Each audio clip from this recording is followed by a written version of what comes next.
There's a car sitting in a museum in Ypsilanti, Michigan, that should have changed everything. It had a padded dashboard.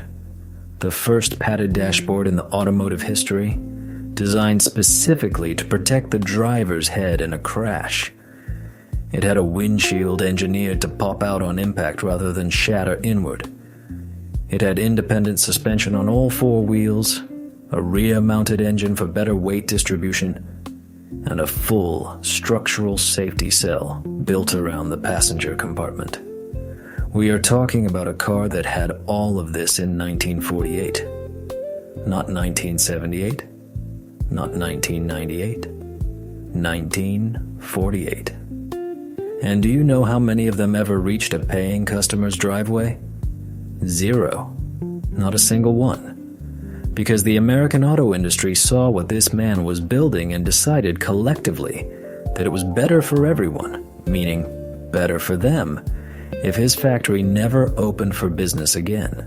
That story has haunted me for years, because it perfectly captures something I have come to believe after decades of chasing old metal through barns, driveways, auction lots, and dusty storage units. The most fascinating cars in history are not the ones that sold in the millions. They are the ones that arrived too early, carrying ideas the world was not ready for, and paid the price for it. But let me tell you how it all started, and why I ended up spending the better part of 6 months tracking down some of the most misunderstood automobiles ever built, and why I think every single one of them deserves to be understood. I got into classic cars the way most people do, completely by accident, and then suddenly, all at once. I was 17 years old, and my uncle had a 1967 Ford Mustang that he kept in a garage behind his house in Ohio. He was not precious about it. He drove it to the grocery store. He let it sit in the rain, and when I asked him one afternoon if I could just sit in it for a minute, he tossed me the keys without even looking up from the newspaper and went back inside. I remember sliding into that seat and putting both hands on the steering wheel, and something inside me just clicked. It was not even a particularly special Mustang. Base V6, no factory options, the interior already cracking from years of sun exposure, the carpets worn through in 2 spots. But there was something about the proportions of it, the way the instrument cluster wrapped around the driver, the specific smell of old vinyl and motor oil, and something vaguely mechanical that I could not name then and still cannot name now, that made me feel like I was touching something real, something that mattered. That feeling never went away. From there, it was the usual progression. I started reading everything I could find. Old car magazines from the 60s and 70s that I would pick up at estate sales for 50 cents a piece. Books about the history of specific manufacturers. I spent entire Saturdays at the public library going through microfilm of automotive trade publications from 4 decades earlier, squinting at grainy photographs of cars that I'd never heard of, and writing notes in a spiral notebook that I still have somewhere in a box. And the more I read, the more I kept running into the same pattern. Brilliant visionary engineers and designers would create something extraordinary, something that leaped 20 years beyond the competition, and then the world would either ignore it, misunderstand it, fail to support it, or actively destroy it. I became obsessed with those stories, not the triumphant ones, the tragic ones, the almost ran ones, the ones where the engineering was right and everything else was wrong. My first real purchase came when I was 23, broke, and probably not in a position to be buying anything with an engine. It was a 1971 Citroën DS21 that I found listed on a community bulletin board. This was before the internet made everything easy. By a man named Claude, a retired French engineer who had brought the car over from Lyon in the late 1970s and had driven it until the hydraulic suspension gave out somewhere on a highway in Connecticut. He was asking $800 for it. I offered $6. He counter-offered $550, and I said yes before he finished the sentence. I loaded it onto a rented trailer in the dark, wondering if I had just made the biggest mistake of my young life. The car was covered in 2 decades of garage dust.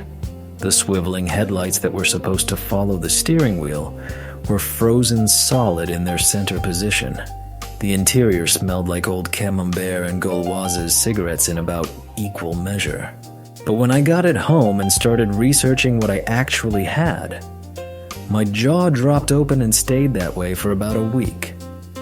This car had been designed in 1955, and it had features that most cars would not offer until the 1990s. I will come back to the DS in full detail when we get to that section of the list, because the story of what I found under all that dust has a twist I still think about. Before we dive into the 10 cars themselves, I want to be very precise about what I mean when I say a car was too advanced. I do not just mean it had a futuristic design. I do not mean it looked like something from a science fiction film, or that the styling was ahead of its time. I mean, it had engineering solutions to problems that the rest of the industry had not even recognized as problems yet. I mean, the technology was real, it worked, and it was demonstrably superior to the alternative. But the infrastructure around it, the supply chain, the consumer understanding, the regulatory environment, or the corporate willingness to support it simply did not exist. These cars were punished by the market not because they were bad, but because they were right too soon. And in almost every case, the ideas they pioneered became completely standard decades later, and almost nobody gave them the credit they deserved. That is what this video is about. And there are 10 entries on this list, each one a different version of the same essential story.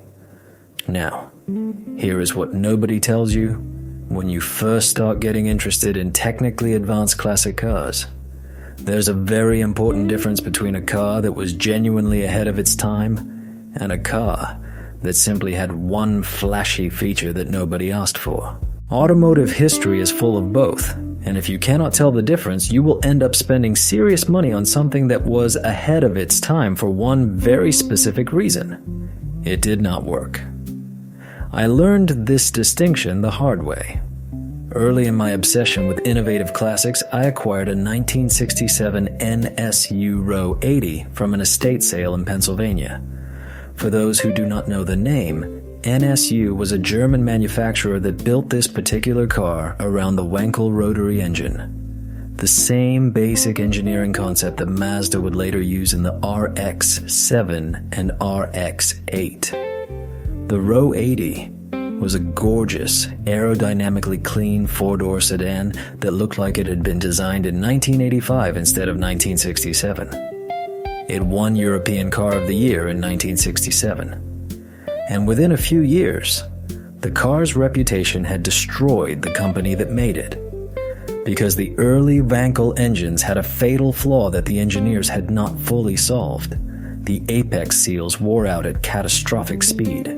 Owners were replacing engines before 30,000 miles, some before 15,000. NSU was essentially absorbed into what became Audi, and the Row 80 became a cautionary tale.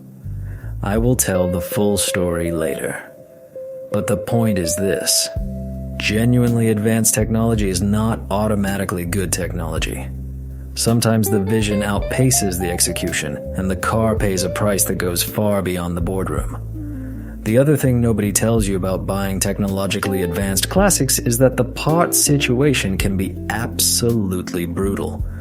When a car is genuinely ahead of its time, it often used proprietary technology developed specifically for that model, technology that existed nowhere else. And when that model was discontinued, usually because it did not sell in large numbers, which is part of why it needed to be on this list in the first place, the supply chain for its unique components dried up fast. I've spent entire weekends calling every specialist in 3 countries trying to source a specific hydraulic pump, or a particular sensor, or a specialized seal that was only ever used in one car, in one model year, in limited production numbers. Sometimes you find what you need. Sometimes you have to engineer a modern solution that preserves the original character. And sometimes you make peace with the fact that certain original parts are simply gone from the world and will not be coming back. That process can be deeply satisfying when it works, but you need to go in with your eyes fully open, because the gap between a beautiful advanced classic and a running, driving, dependable advanced classic can require an investment of money and expertise that catches people genuinely off guard. The moment that changed everything for me happened on a Tuesday morning in 2008 in a storage unit facility outside Albuquerque, New Mexico. I had driven 14 hours from home because a man named Walter had posted on a classic car forum about an old car he was looking to sell, and he had posted a photograph that made me pull over on the highway to look at my phone more closely. Walter was in his late 80s. He had bought the car new back when he was a young engineer at Sandia National Laboratories, and he had driven it for the 90-day loan period the manufacturer had arranged, loved it completely, watched them take it back, and then, miraculously, acquired it again years later. Through a chain of circumstances he explained to me haltingly over the phone, but that I never entirely followed. He had been keeping it in storage for 30 years. He was not sure what to do with it. A young fellow on the forum had told him he might want to talk to me. When Walter rolled up the door of that storage unit and I saw what was inside, I had to press my mouth shut to keep from making a sound. Sitting under a canvas tarp in copper and black two-tone paint that had held up remarkably well was a 1963 Chrysler Turbine car, one of the 55 experimental units that Chrysler had loaned to ordinary American families for 90-day trial periods. One of the 9 surviving examples that were not destroyed in 1966 when Chrysler crushed 46 of the 55 to avoid import duty complications. Walter's wife had driven it to church every Sunday for 3 months. And here it was, in a storage unit in New Mexico, under a canvas tarp. She loved that car, Walter told me, running a spotted hand along the copper hood. Said it was the smoothest thing she ever sat in, quieter than a refrigerator. I always thought it felt like sitting on a cloud. He paused and looked at me sideways. You actually know what this is, don't you? The fellow on the phone said you were an expert in unusual cars. I told him I was not sure I qualified as an expert, but I knew enough to understand that what he was showing me was something that belonged in a museum, and something that represented an entire alternate future that never arrived. That morning in Albuquerque, the smell of old storage units and desert air, the look of that copper paint in the fluorescent light, Walter's quiet voice talking about his wife, permanently changed how I think about automotive history. These were not just interesting footnotes. These were roads not taken. Whole alternate universes where the automobile went in a completely different direction. And there are 10 of them on this list. So let us get into them, one by one. The Tucker 48. Let us start at the very beginning, because there is no better origin story for the too advanced category than Preston Tucker and his one magnificent singular irreplaceable automobile. Tucker was a car salesman and promoter from Michigan who had spent years developing ideas for automotive improvement, watching Detroit produce the same basic formula year after year with minor variations, and growing increasingly convinced that someone needed to build the car that safety and progress actually demanded. After World War II ended and manufacturing capacity became available, he saw his moment. He acquired a massive former war production plant in Chicago, the Dodge Chicago plant, the largest building under one roof in the world at the time, and announced that he was going to build the car of the future. He was not speaking metaphorically. The car his team designed had a padded dashboard, which no American manufacturer was offering and would not offer as standard equipment for another 2 decades. It had a pop-out windshield designed by a safety glass specialist to eject from its frame on impact, rather than shatter into the passenger compartment. It had independent suspension at all four corners, which was virtually unheard of in an American production car of 1948. It had a full structural safety cell built around the passenger compartment, the earliest version of what we now call a safety cage. And it had a center headlight that rotated with the steering wheel to illuminate the direction of travel on curves. Tucker called it the Cyclops Eye, and it was one of those ideas that was so obviously correct that its absence from contemporary cars seems almost incomprehensible in retrospect. The engine deserves its own paragraph because it was as unusual as everything else about the car. Tucker originally intended to use a small Franklin helicopter engine, a 589 cubic inch flat six that he and his chief engineer Lee Trees modified for automotive use. In its final production-ready form, the engine displaced nearly 10 liters and produced approximately 166 horsepower, which sounds unimpressive by modern standards but was entirely appropriate for a car of its size and character in 1948. The transmission was another engineering innovation. Tucker designed a pre-selector unit that allowed the driver to select the next gear while the current gear was still engaged, combined with a torque converter that gave the car remarkably smooth power delivery for the period. And because the engine was mounted at the rear, the entire front of the car was available for an enormous airplane-style passenger compartment. Journalists who drove the Tucker prototypes consistently described the interior as unlike anything they had experienced. Vast, airy, and somehow both futuristic and comfortable at the same time. 47 complete Tuckers were built. That is the total production run. 47 cars, each one hand-assembled to a degree of care that contrasted sharply with the mass production methods of the Big Three. And then the Securities and Exchange Commission, the Department of Justice, and, most historians now believe, senior figures at General Motors, Ford, and Chrysler combined to end Tucker's enterprise. The official charge was securities fraud related to Tucker's fundraising methods. Tucker and several associates were tried in federal court and ultimately acquitted on all charges. But the trial had achieved its purpose. The factory was shuttered, the tooling was dispersed, the company was bankrupt, and Preston Tucker died of lung cancer in 1956, 53 years old, less than a decade after the trial that ended his dream. The 47 surviving Tuckers are today among the most significant and valuable American classics in existence. When one appears at auction, prices begin around $2 million and routinely exceed $3 or $4 million for the best examples. A Tucker sold at Barrett-Jackson in recent years for just under $4 million. These are not merely collector cars. They are artifacts of a parallel automotive history that was prevented from unfolding. The thing that I find almost unbearable about the Tucker story, every single time I think about it, is how completely ordinary the car's safety innovations seem today. A padded dashboard? Every car has one. A windshield designed not to kill the driver on impact?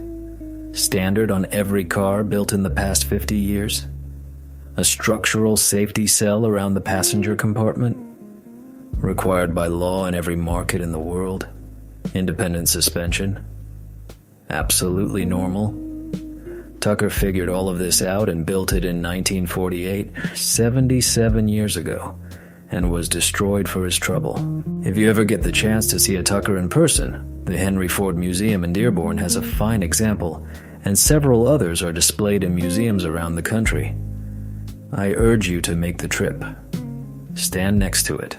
Look at the proportions, the width, the low roofline, the massive greenhouse.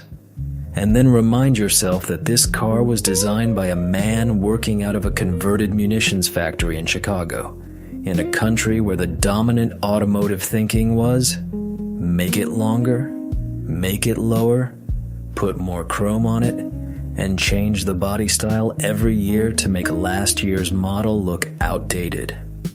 Against all of that, Preston Tucker decided to build the safest car on Earth. He deserved better than what he got. The Citroën DS. When the DS debuted at the Paris Motor Show in October 1955, it caused a sensation so complete and so immediate that describing it in modern terms is almost impossible. In the first 15 minutes of the show, 15 minutes, Citroën received 743 firm orders.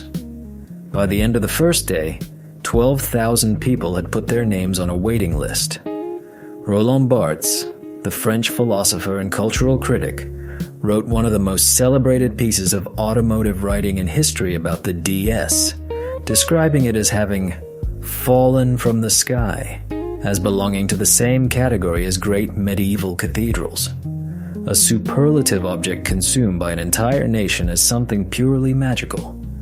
That is what a philosopher wrote about a car.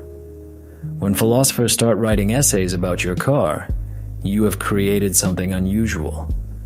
I have owned 2 DS models and I still own one today. A 1972 DS23 Palace in Blanc Mayhair white that I take to shows 2 or 3 times a year, where it still, without any hesitation, stops people in their tracks. But the styling, as extraordinary as it is, was almost a secondary achievement compared to what was happening underneath that body. The DS used a system called hydropneumatic suspension, which abandoned conventional steel springs entirely in favor of a network of high-pressure hydraulic fluid and nitrogen-filled spheres at each wheel. The system was fully self-leveling. The car maintained a constant ride height regardless of the load it was carrying, whether it was 1 person or 4 people with luggage. It could raise and lower itself through a driver-controlled valve. When you parked it and turned off the engine, it would slowly settle to the ground over about 10 minutes as the hydraulic pressure dissipated, and when you started it the next morning and the pump rebuilt pressure, the car would rise back to its correct ride height in approximately 30 seconds.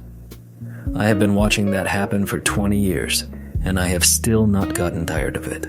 It is genuinely magical, in the unironic sense of the word. But the hydraulic system did not stop at the suspension. It powered the power-assisted steering, so light and precise that first-time DS drivers frequently oversteer on their initial attempts, the brakes, and the semi-automatic gear selection. The brakes were particularly remarkable. Instead of a conventional brake pedal connected by cables and hydraulic lines to the wheel cylinders, the DS used a small mushroom-shaped button on the floor that actuated a hydraulic servo. The total pedal travel was approximately 1 inch. First-time drivers invariably scared themselves because they applied what they judged to be gentle pressure and found themselves pitched sharply forward against their seat belts. One of my friends, a very experienced driver who had been working on British classics for 30 years, borrowed my DS for an afternoon. He called me from a petrol station about 20 minutes after he left. "I nearly put your car through a hedge," he told me. "The brakes are extraordinary. I've never felt anything like it." That was in 2019. The car was 47 years old, and it was still surprising people who thought they had experienced everything. Here is the specifically too advanced element of the DS. The entire system required a level of specialized knowledge and equipment to service that simply did not exist outside Citroën's own dealer network in 1955. The hydraulic fluid, a specific green mineral oil called LHM, which replaced the original red castor-based fluid in the 1960s after compatibility issues were discovered, was proprietary. The pressure spheres that kept the suspension working required specialized tools to test and replace. When things went wrong with a DS, and in the early years things went wrong often because the system was genuinely complex and required meticulous maintenance, they went wrong in ways that baffled mechanics who were used to working on conventional cars.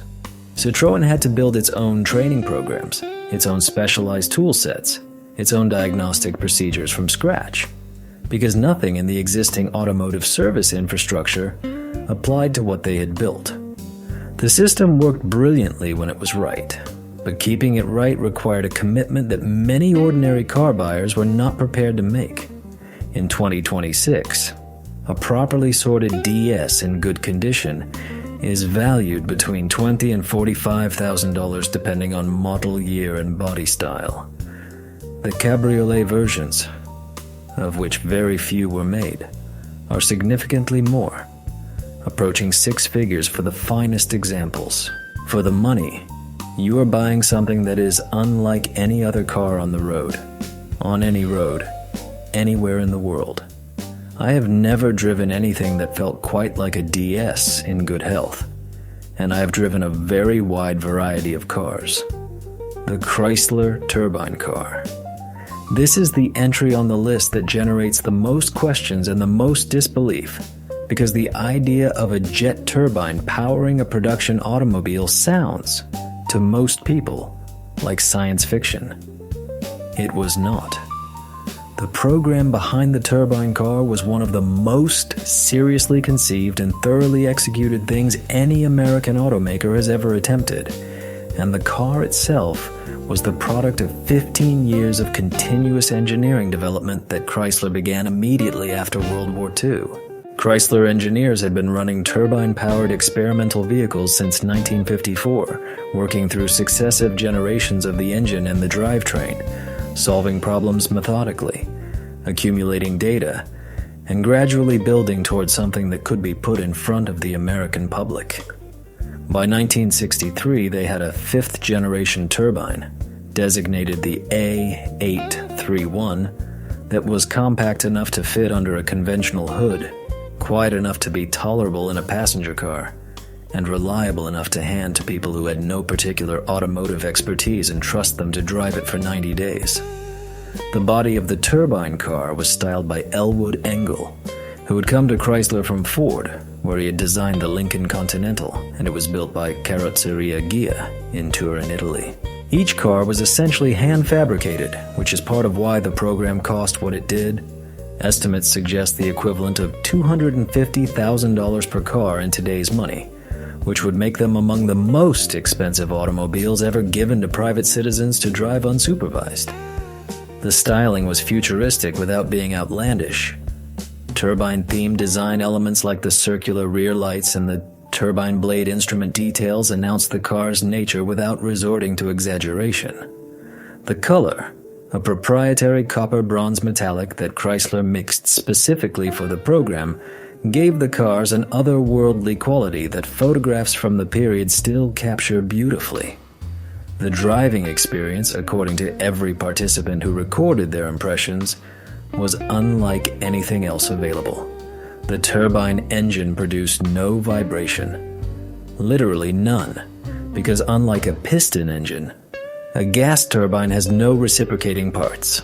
The sound was a smooth, high-pitched whine rather than the burble and mechanical clatter of a conventional engine. The power delivery built gradually and then sustained itself in a long, linear surge that drivers consistently described as feeling more like flying than driving. Fuel flexibility was another extraordinary characteristic. The Chrysler turbine engine would run on virtually any combustible liquid: gasoline, diesel, jet fuel, heating oil, kerosene, even vegetable oil.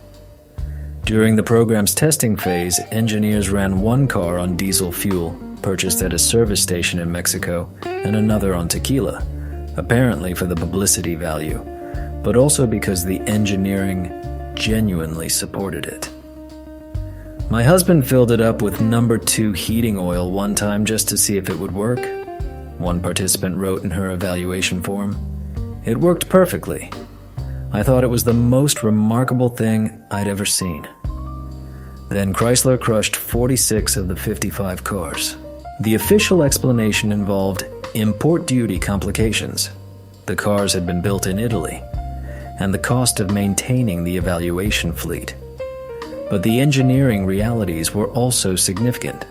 The turbine engine was substantially less fuel efficient than a piston engine at low speeds and in stop-and-go traffic.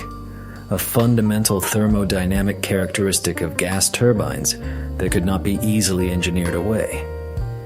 It also produced nitrogen oxide emissions that were difficult to control under the tightening federal standards of the late 1960s.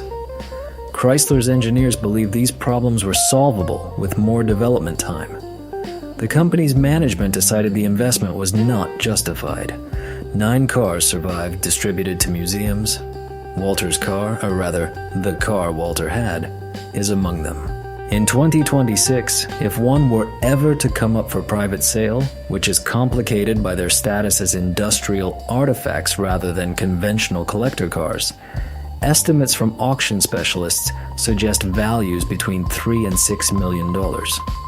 But more than the money, what the Turbine car represents is a complete and fully realized alternative future for the American automobile.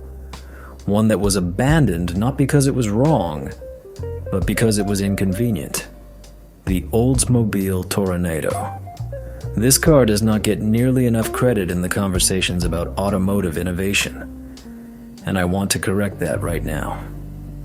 While the automotive press of 1966 was consumed by the Mustang versus Camaro muscle car competition, Oldsmobile quietly released what may be the most technically significant American car of the 1960s. The Toronado was a full-size personal luxury coupe with front-wheel drive. Let me be precise about why that is remarkable. It had front-wheel drive combined with a 425 cubic-inch V8, producing 385 horsepower, a configuration that had never been attempted before in American automotive history, and that the engineers at Oldsmobile's Advanced Engineering Division had been working on quietly for several years before the car reached the public. Pushing nearly 400 horsepower through the front wheels of a car that weighed nearly 4,700 pounds required engineering solutions that simply did not exist off the shelf. The solution Oldsmobile's engineers developed was elegant and sophisticated. The turbo hydromatic transmission was mounted beside the engine rather than behind it, with a chain drive connecting the 2 units. The drive then ran forward through a torque tube to the front differential and wheels, with constant velocity joints at the wheel hubs to accommodate the steering angles. This basic architecture, a chain-driven torque split to a transversely mounted or alongside-mounted transmission, with CV joints to the driven wheels, became the template for virtually every front-wheel drive car built for the next 30 years. Every Honda Accord, every Toyota Camry, every Volkswagen Golf owes something conceptually to the engineering work that Oldsmobile's team did on the Toronado. None of them will ever put it in their advertising. The driving experience, according to every contemporary review I have read in the 3 Tornados I have personally driven, was dramatically different from what the specification sheet suggested it should be.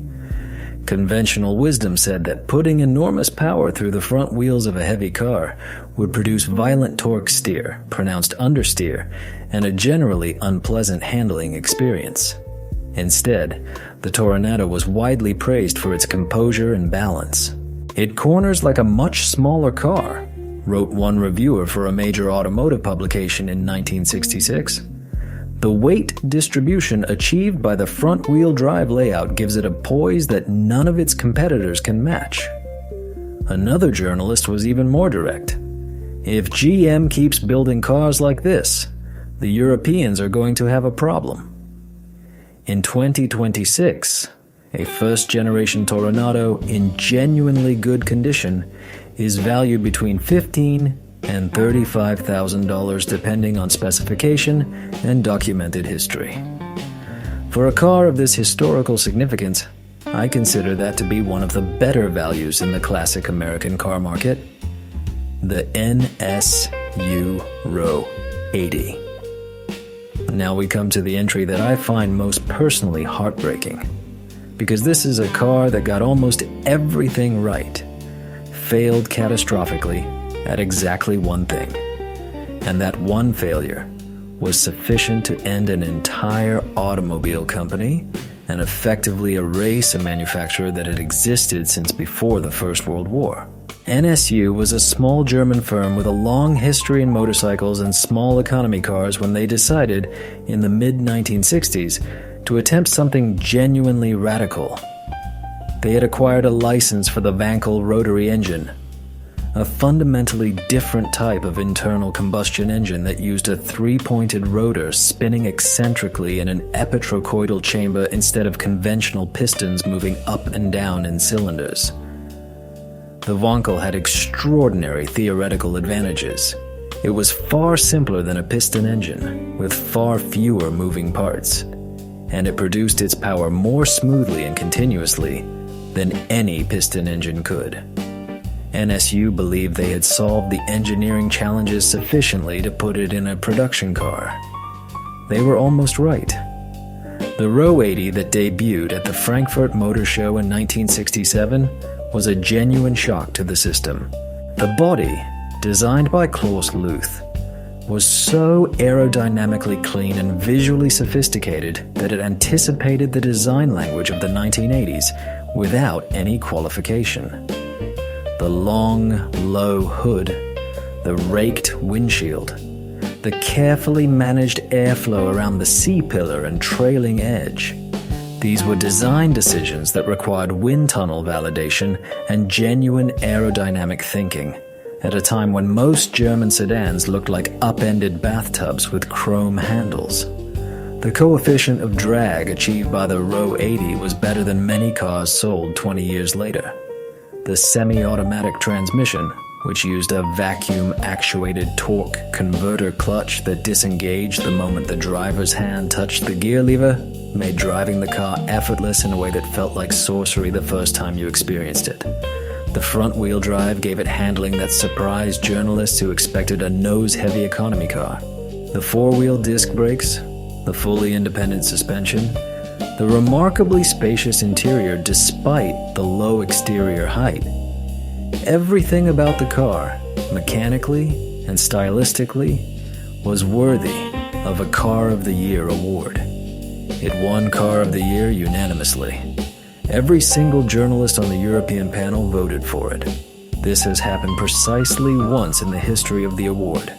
And then, within 18 months, the engine started failing.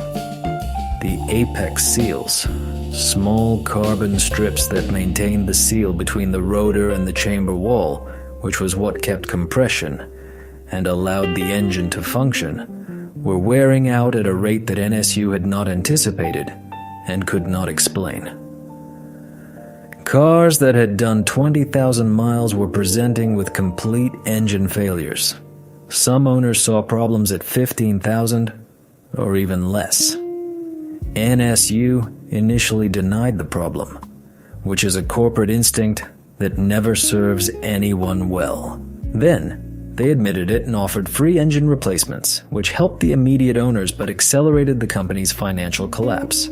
Then, they tried to blame improper driving technique, which was both inaccurate and insulting to the owners. Nothing they did rebuilt the reputation. A joke circulated in Germany that was devastating in its precision. You could always spot an RO80 owner at any social gathering because he was the one standing closest to the exit, ready to leave at any moment when his taxi arrived, because his car was broken down again. I spoke with a specialist in the UK named James who has worked exclusively on Row 80s for 30 years. He runs a small operation in the Midlands where he rebuilds engines and restores cars for owners across Europe. The tragedy, he told me, sitting at a workbench surrounded by rotor housings and apex seals, is that every other component on this car is over-engineered to a standard that still surprises me. The suspension geometry, the steering, the body structure, it is all built to last indefinitely. I have seen Row 80 bodywork that is 60 years old and still straight and solid. And then the engine just was not ready. 10 more years of development, maybe 15, and the Row 80 might have genuinely changed the shape of the industry. He paused and held up an apex seal, turning it in the light. Mazda figured it out eventually. They just had the money and the time to keep working on it. He was right. Mazda licensed the Wankel rotary, spent years solving the apex seal problem, and went on to build the RX-7 and the RX-8, cars that are now classics themselves, beloved precisely because of the engine that NSU pioneered and could not quite perfect.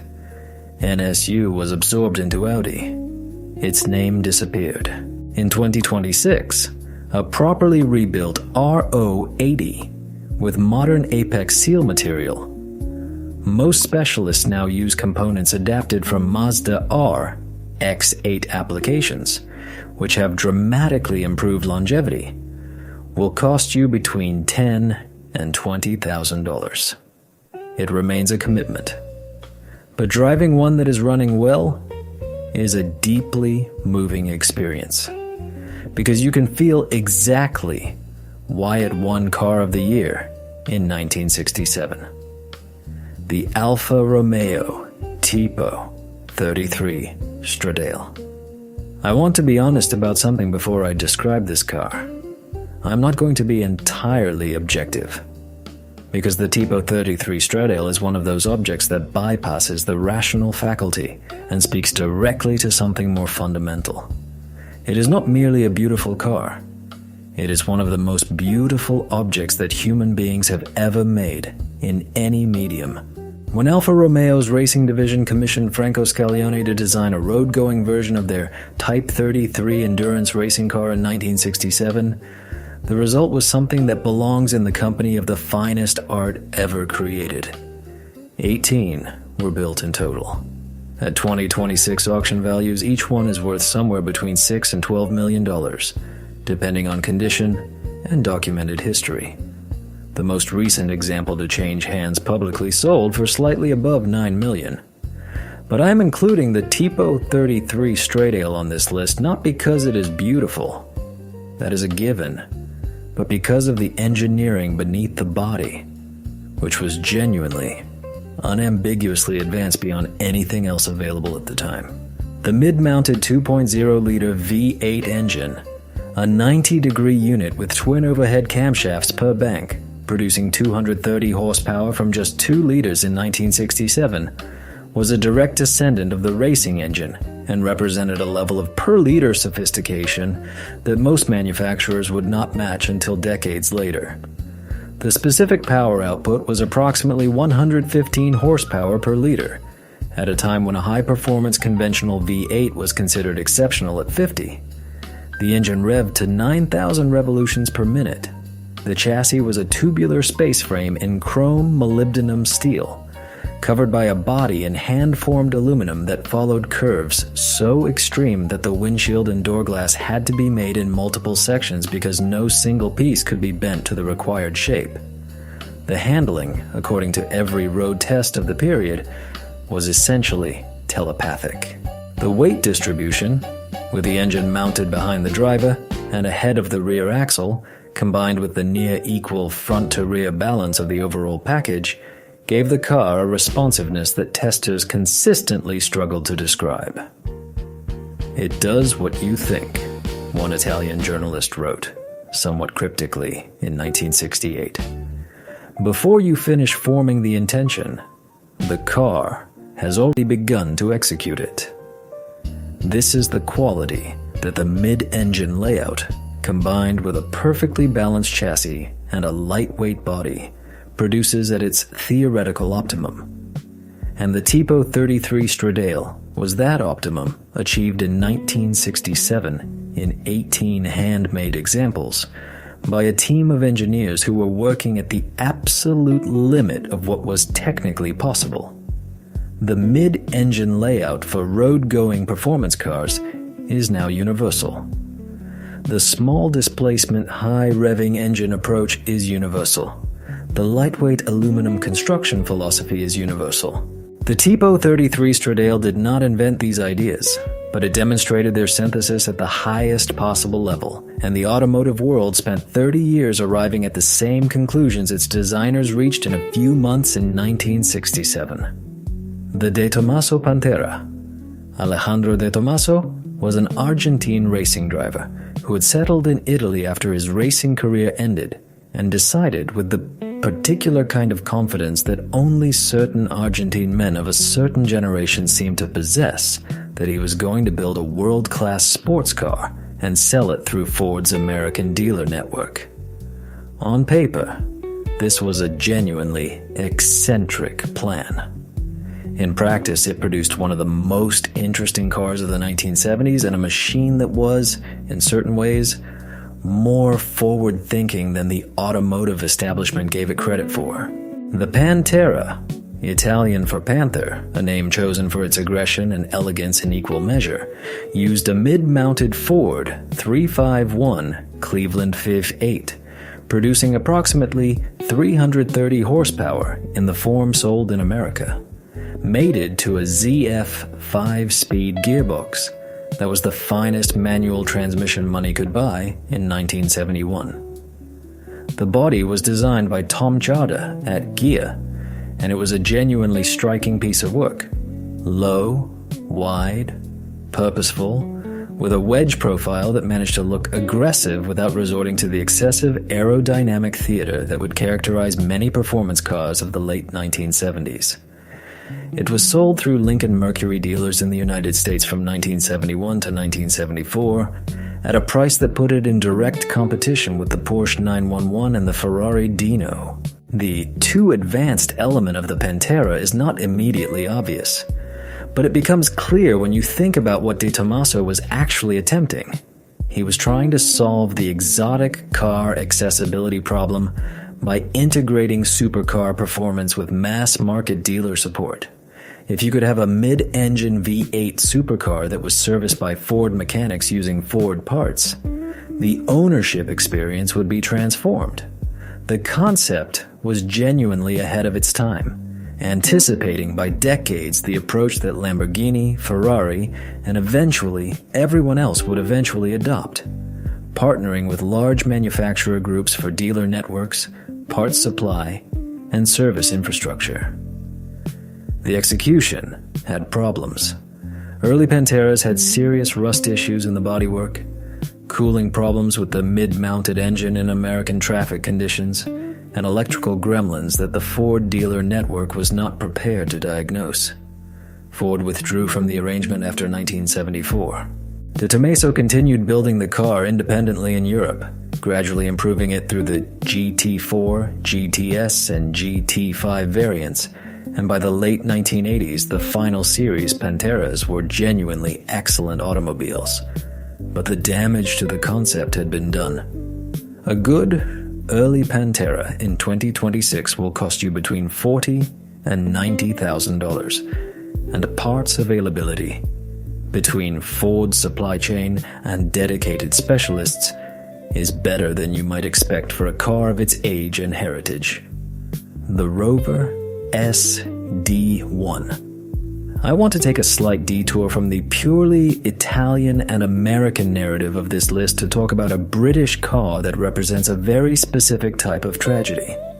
Not a car killed by market indifference or technological unreadiness, but a genuinely brilliant automobile that was destroyed by the incompetence of the company that made it.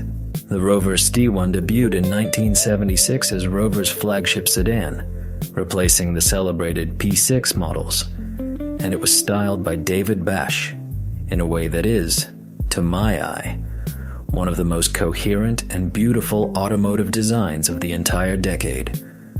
The clean fastback shape, the minimal chrome, the practical hatchback rear, the careful proportions. It was elegantly European in a way that British cars rarely managed. It won European Car of the Year for 1977. In the Vitesse specification, with a 3.5-liter all-aluminum Rover Vi8 in high-performance tune, it could reach 135 miles per hour and handle with a precision that embarrassed cars sold at twice its price. The 3.5-liter V8 itself deserves a moment. This was an engine originally designed by Buick in the early 1960s for their compact car range, made in aluminum to save weight, and then sold to Rover when Buick abandoned it in favor of iron block engines.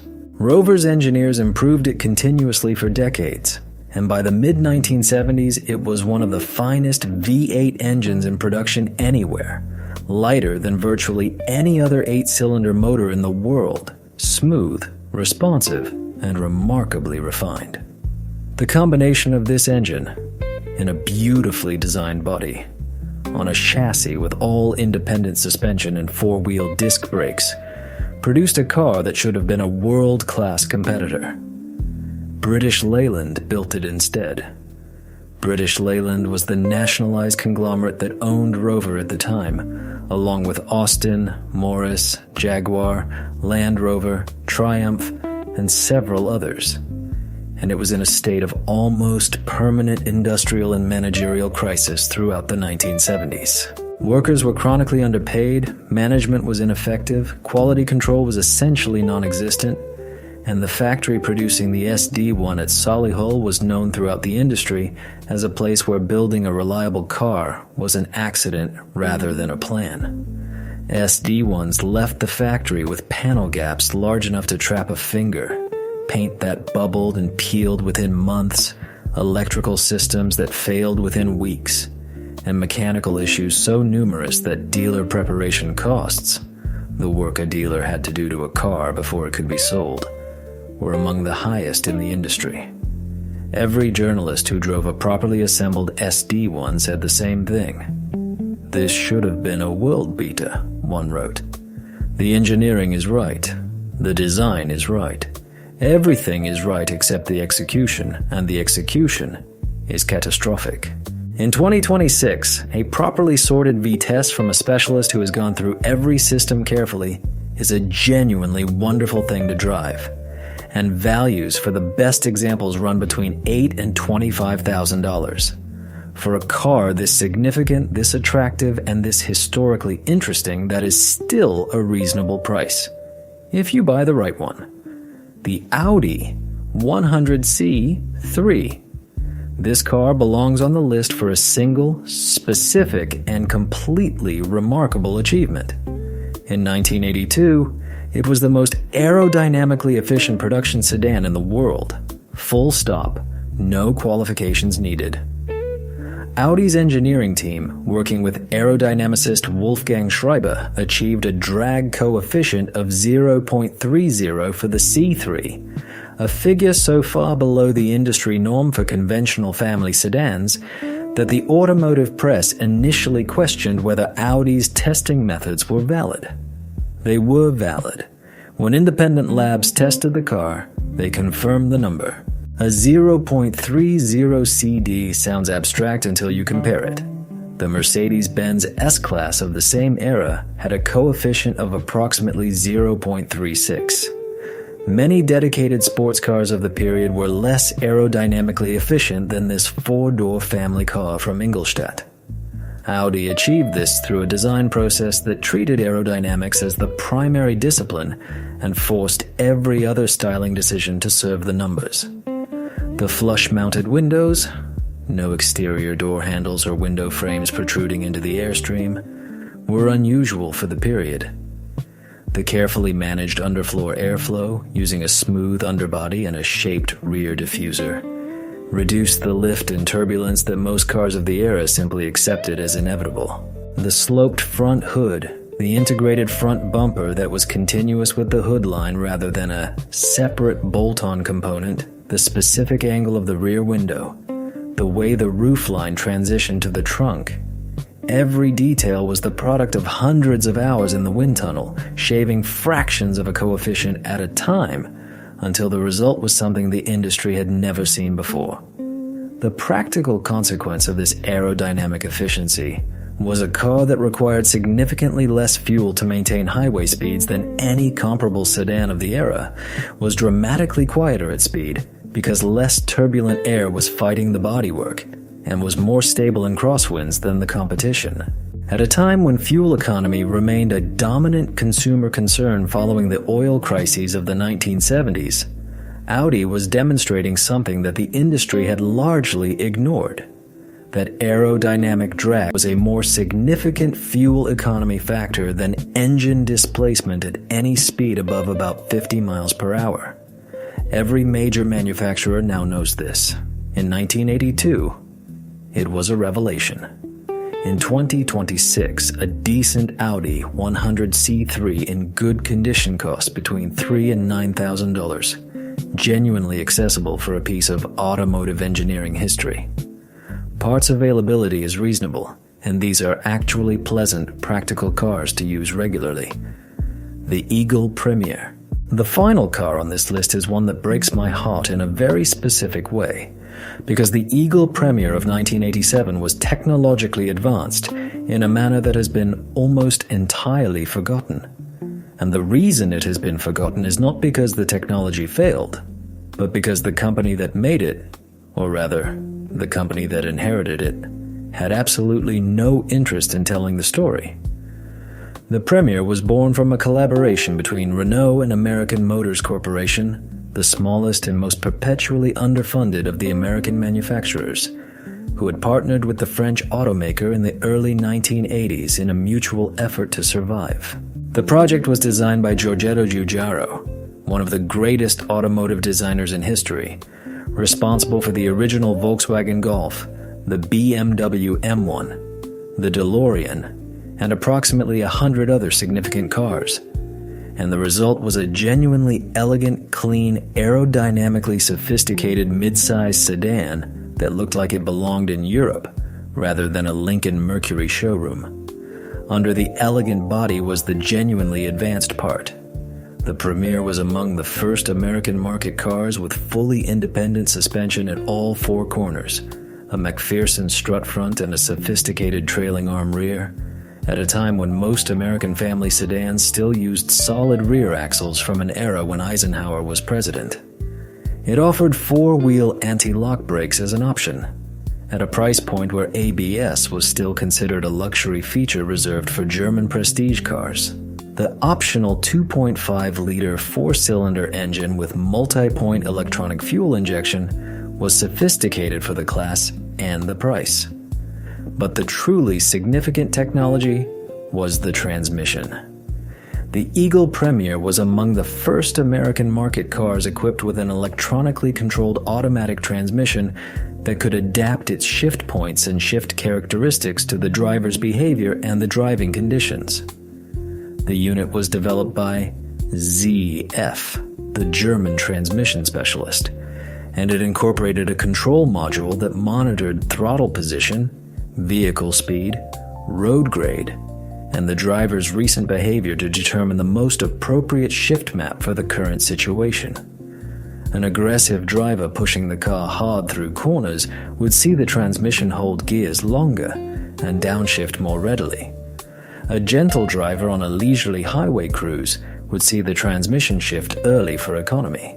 This adaptive transmission logic, which goes by various trade names today, including adaptive shift control and sport mode learning on various modern cars, is now standard on essentially every automatic transmission sold anywhere in the world.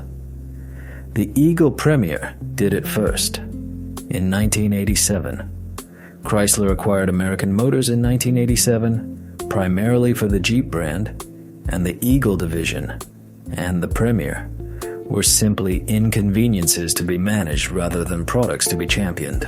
The car was never properly marketed, never properly supported, and was discontinued after 1992.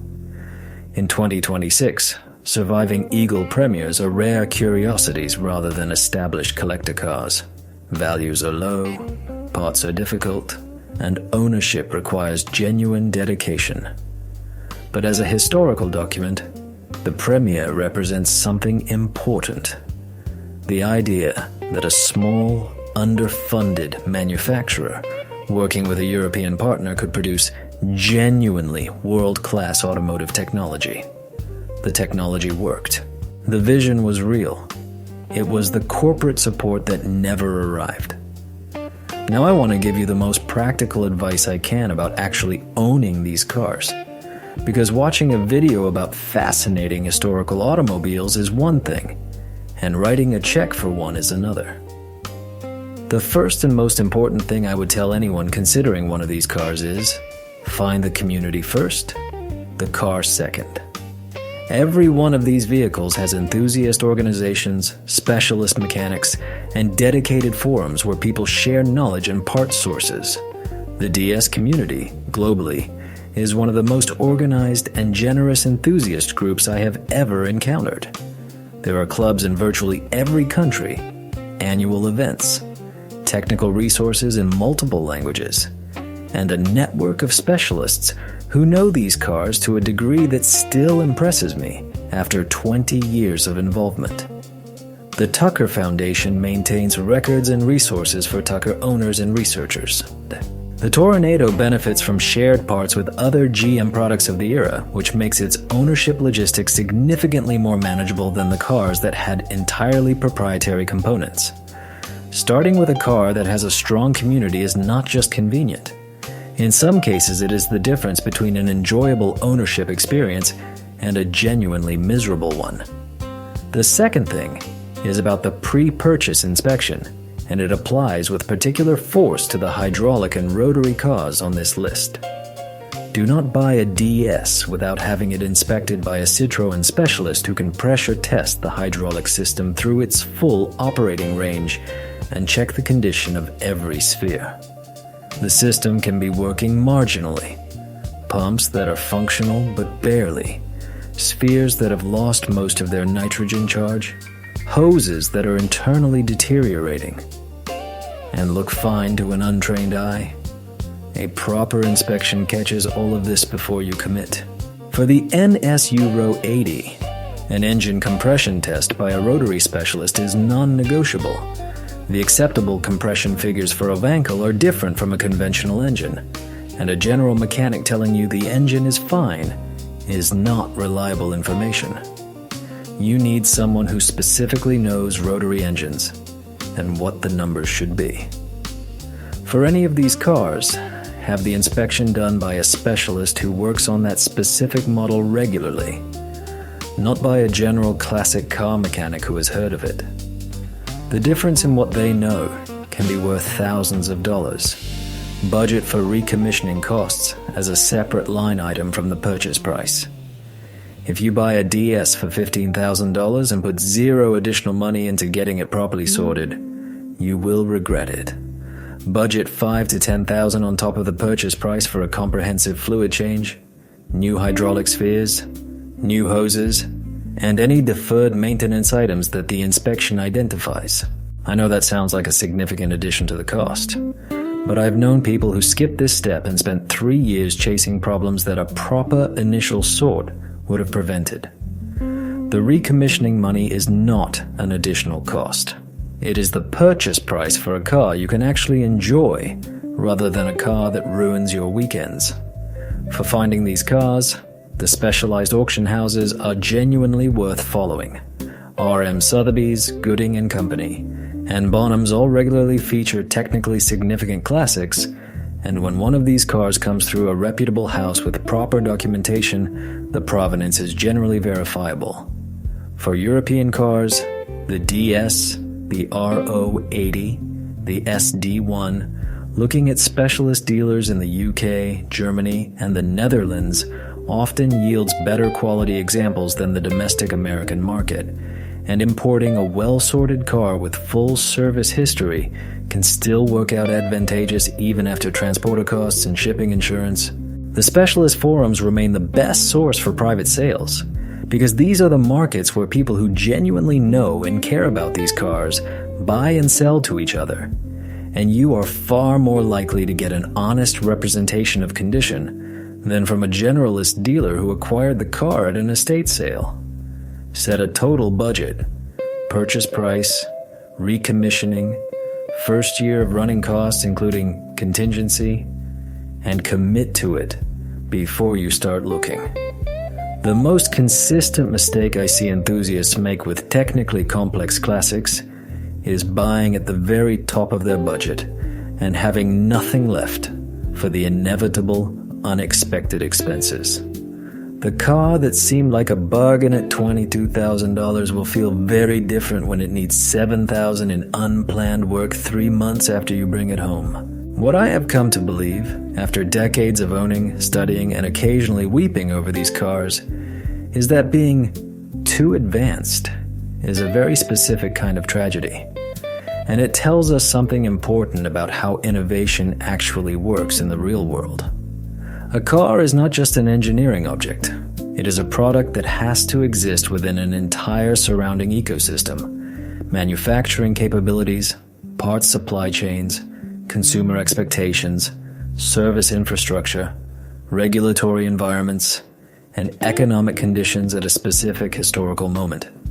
A car can be technically brilliant, genuinely, provably, demonstrably better than everything around it, and still fail if any one of those surrounding factors is not ready. The Tucker had the engineering but not the corporate protection. The DS had the engineering and the product, but needed a service network that took years to build.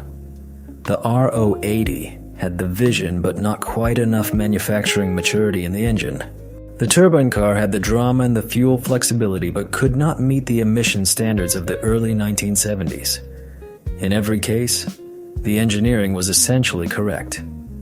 It just needed more time, more money, or a different set of historical circumstances. The warning I give to anyone who becomes obsessed with these cars, and I say this with genuine affection, as someone who has been deeply obsessed with them for 30 years, is to be careful about romanticizing failure in a way that clouds your judgment. It is very easy and very human to fall in love with the narrative of the misunderstood genius, the lone visionary fighting against corporate conservatism, the brilliant car that the world was not ready for. Sometimes that narrative is basically accurate. Tucker almost certainly fits it. The Citroën DS fits it in its early years. But sometimes a car failed for reasons that are still valid. And buying that car today means signing up for an ownership experience that requires a level of investment and tolerance for frustration that not everyone can sustain. I love my DS, but I went in knowing what I was getting. I had budgeted for the reality, and I had spent years building the knowledge and the network of contacts in the community to manage what needed to be managed. If you are new to classic cars, and thinking about starting with the most technically complex entry on this list, I would encourage you to take a step back and build your experience and your support network before you commit. The most important conclusion, though, is a positive one. And it is the reason I keep coming back to these cars after all these years. These automobiles remind us that the history of the automobile is not a simple straight line of steady improvement. It is full of detours and dead ends and roads emphatically not taken. And some of those roads led to places that were genuinely better than where the mainstream eventually went. The DS's hydropneumatic suspension is still, by my subjective experience of several decades behind various steering wheels, one of the finest suspension systems ever fitted to a production car. Tucker's safety philosophy was right in 1948. It took 4 decades for the rest of the industry to arrive at the same conclusions he had already built into a car.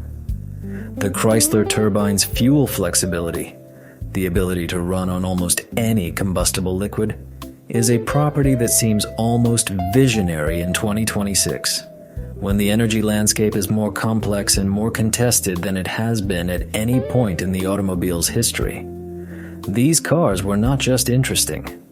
Some of them were deeply, fundamentally right. The world was not ready, but the ideas were right. I want to come back at the end of all of this to Walter and the storage unit in Albuquerque, to the canvas tarp over the copper hood, to the quiet way he talked about his wife driving a jet turbine car to church every Sunday morning in the mid-1960s. Because I've thought about that morning many times in the 15 years since, and I think I understand now why it hit me as hard as it did. It was not just about the car, although the car was extraordinary. It was about the ordinariness of the story he was telling me. An ordinary family, an ordinary church, A Sunday morning that was made quietly miraculous by the machine sitting in the driveway. And then the machine was taken away. And it never came back. And the family went back to ordinary cars and ordinary Sundays, and probably never talked about the Turbine car very much, because nobody around them would have understood. After Albuquerque, I went home and spent the next 6 months doing the most intensive research of my career. I tracked down primary sources, interviewed specialists and curators, drove or sat in as many of these 10 cars as I could locate. A private collector in Florida allowed me to spend 20 minutes in his Tucker, just sitting in it, running my hands over the padded dashboard, looking at the pop-out windshield, thinking about 1948 and everything that did and did not happen in the years that followed. I drove an RO80 with a freshly rebuilt engine on a country road outside Amsterdam on a gray February morning, and even knowing everything I know about its troubled history, the car was impressive in a way that made the original Car of the Year decision feel not just understandable, but inevitable. The ride, the steering, the sense of aerodynamic stability at speed. It all vindicated the journalists who voted for it in 1967. The apex seal problem was catastrophic. Everything else about the car was genuinely great. My DS23 is sitting in the garage as I write this, ready for a show in 2 weeks' time. She has been running beautifully. The hydraulic system was comprehensively rebuilt 3 years ago. The engine is strong. The interior has been sympathetically restored with correct specification materials that took considerable time to source. When I drive her on a highway, when the suspension settles into its characteristic floating composure, when the steering goes light in my hands, when the outside world gets quiet behind the glazing, I'm always reminded of why I have been doing this for 30 years. It is not just about owning something old. It is about having a direct, physical, tactile connection to the ideas of people who are thinking further ahead than everyone around them.